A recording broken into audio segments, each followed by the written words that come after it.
Hello students, നമ്മളിന്ന് ഫിസിക്സിലെ ഒരു ക്വസ്റ്റ്യനാണ് നോക്കുന്നത്.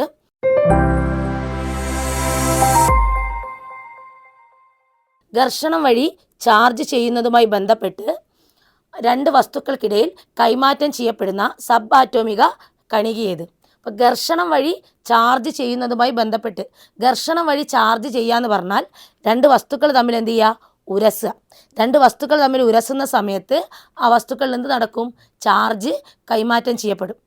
ഘർഷണം വഴി ചാർജ് ചെയ്യാന്ന് പറഞ്ഞാൽ രണ്ട് വസ്തുക്കൾ തമ്മിൽ ഉരസിയിട്ട് നമ്മൾ ചാർജ് ചെയ്യും അല്ലേ? അപ്പോൾ ഘർഷണം വഴി ചാർജ് ചെയ്യുമ്പം ഏത് സബ് ആറ്റോമിക കണികയാണ് കൈമാറ്റം ചെയ്യപ്പെടുന്നതെന്നാണ് ചോദിക്കുന്നത്. അപ്പോൾ രണ്ട് തരം വൈദ്യുതി ഉണ്ട്.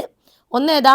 ധാരാവൈദ്യുതിയും രണ്ട് സ്ഥിതവൈദ്യുതിയാണ്. അപ്പോൾ ധാരാവൈദ്യുതി ഇലക്ട്രോണുകളുടെ പ്രവാഹം, ഇലക്ട്രോണ് ഒരു കണ്ടക്ടറിലൂടെ, ഒരു ചാലകത്തിലൂടെ കണ്ടക്ട് ചെയ്യുമ്പോഴാണ് എന്തുണ്ടാവുക? ചലിക്കുമ്പോഴാണ് ഇലക്ട്രിസിറ്റി ഫോം ചെയ്യുക. എന്നാൽ സ്ഥിതവൈദ്യുതി, അപ്പോൾ ധാരാവൈദ്യുതി ഒഴുകുന്ന വൈദ്യുതിയാണ്. സ്ഥിതവൈദ്യുതിയോ സ്റ്റാറ്റിക് ഇലക്ട്രിസിറ്റി എന്ന് പറഞ്ഞാൽ അതൊരിക്കലും എന്ത് ചെയ്യുന്നില്ല? ഒഴുകൂല. അപ്പോൾ എന്താ സംഭവിക്കുക എന്ന് വെച്ചാൽ രണ്ട് വസ്തുക്കൾ തമ്മിൽ റബ്ബ് ചെയ്യുമ്പോൾ, ഉരസുമ്പം ഒരു വസ്തുവിൽ നിന്ന് മറ്റൊരു വസ്തുവിലേക്ക് ചാർജ് കൈമാറുന്നുണ്ട്.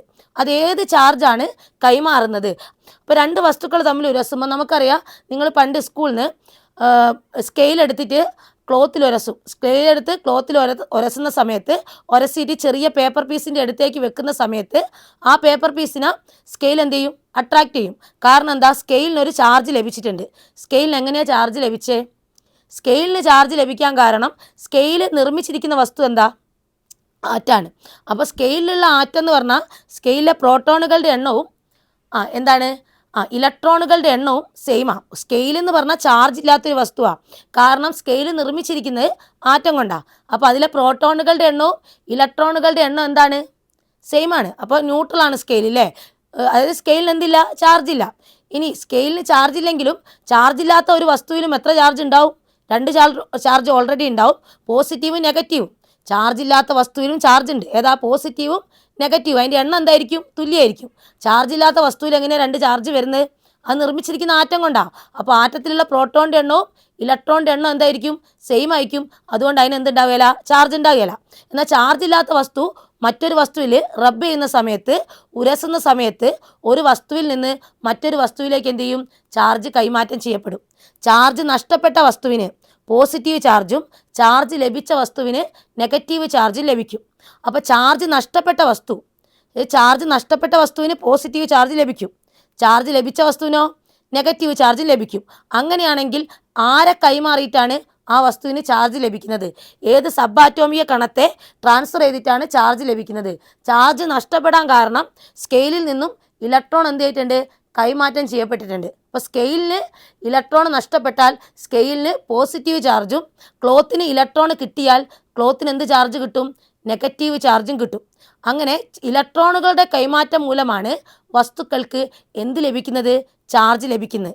ആർക്കാണോ ഇലക്ട്രോൺ നഷ്ടപ്പെടുന്നത് ആ വസ്തുവിന് പോസിറ്റീവ് ചാർജും, ആർക്കാണോ ഇലക്ട്രോൺ ലഭിച്ചത് ആ വസ്തുവിന് നെഗറ്റീവ് ചാർജും കിട്ടും. ഇനി ഈ ചാർജുകൾ ഒഴുകുമോ? ഇല്ല. ഈ ചാർജുകൾ ഇതിൽ തന്നെ എന്ത് ചെയ്യും? അക്യുമുലേറ്റ് ചെയ്ത് കിടക്കും. ഇത് ഒഴുകാത്ത വൈദ്യുതിയാണ്. അതുകൊണ്ടാണ് നമ്മൾ ഇതിന് എന്ത് പറയുന്നത്? സ്ഥിതവൈദ്യുതി അല്ലെങ്കിൽ സ്റ്റാറ്റിക് ഇലക്ട്രിസിറ്റി എന്ന് പറയുന്നത്. അപ്പോൾ ചാർജ് ചെയ്ത സ്കെയില് ചാർജ് ഇല്ലാത്ത മറ്റൊരു വസ്തുവിൻ്റെ അടുത്ത് കൊണ്ടുവരുമ്പം, അപ്പോൾ ചാർജ് ചെയ്ത സ്കെയിൽ പേപ്പർ പീസിൻ്റെ അടുത്ത് കൊണ്ടുവരിക. അപ്പോൾ പേപ്പർ പീസിന് ന്യൂട്രലാണ്. പേപ്പർ പീസിന് എന്തില്ല? ചാർജ് ഇല്ല. പക്ഷെ അതിൽ ഓൾറെഡി എത്ര ചാർജ് ഉണ്ട്? രണ്ട് ചാർജ് ഉണ്ട്. അപ്പോൾ രണ്ട് തുല്യമായതുകൊണ്ടാണ് അത് ന്യൂട്രലായി പോയത്. അപ്പം ചാർജ് ചെയ്ത വസ്തു ചാർജ് ഇല്ലാത്തൊരു വസ്തുവിൻ്റെ അടുത്തേക്ക് കൊണ്ടുവരുമ്പം അതിൽ ഓപ്പോസിറ്റ് ചാർജ് ഇൻഡ്യൂസ് ചെയ്യുകയും ഓപ്പോസിറ്റ് ചാർജ് വരികയും ചാർജ് ചെയ്ത വസ്തുവിനെ എന്ത് ചെയ്യും? അട്രാക്റ്റ് ചെയ്യുകയും ചെയ്യും. അപ്പോൾ ചാർജ് ഇല്ലാത്ത പേപ്പർ പീസിൽ എന്ത് ചാർജ് വരും? നെഗറ്റീവ് ചാർജ് വന്ന് നിൽക്കും. കാരണം പേപ്പർ പീസിൽ ചാർജ് ഇല്ല. കാരണം അത് ആറ്റം കൊണ്ടാണ് നിർമ്മിച്ചത്. പക്ഷെ അതിൽ എന്തുണ്ട്? പ്രോട്ടോണും ഉണ്ട്, ഇലക്ട്രോണും ഉണ്ട്. അപ്പോൾ ചാർജ് ചെയ്ത പോസിറ്റീവ് ചാർജുള്ള പെന്ന് ചാർജ് ഇല്ലാത്ത പേപ്പറിൻ്റെ അടുത്ത് കൊണ്ടുവരുമ്പം പേപ്പറിൽ ഏത് ചാർജ് അടുത്തേക്ക് വരും? നെഗറ്റീവ് ചാർജ് വരികയും പോസിറ്റീവ് ചാർജും നെഗറ്റീവ് ചാർജും തമ്മിൽ എന്ത് ചെയ്യും? അട്രാക്റ്റ് ചെയ്യുകയും ആ പേപ്പർ പീസ് പോയിട്ട് എവിടെ പറ്റി പിടിക്കും? ചാർജ് ചെയ്ത സ്കെയിലിൽ പോയി പറ്റി പിടിക്കുകയും ചെയ്യും. അങ്ങനെയാണ് സംഭവിക്കുന്നത്. അപ്പോൾ ചാർജ് ചെയ്ത വസ്തുവിൽ നിന്നും ചാർജ് ഒഴുകുന്നില്ല. കാരണം അത് സ്റ്റാറ്റിക് ഇലക്ട്രിസിറ്റിയാണ്. അപ്പോൾ ഇതിൻ്റെ ആൻസർ വരിക ഏതാണ്? ഇലക്ട്രോൺ ആണ്. ഏതാണ്? ഇലക്ട്രോൺ. രണ്ട് വസ്തുക്കൾ തമ്മിൽ ഉരസുമ്പം കൈമാറ്റം ചെയ്യപ്പെടുന്ന ചാർജ് ഏതാണ്?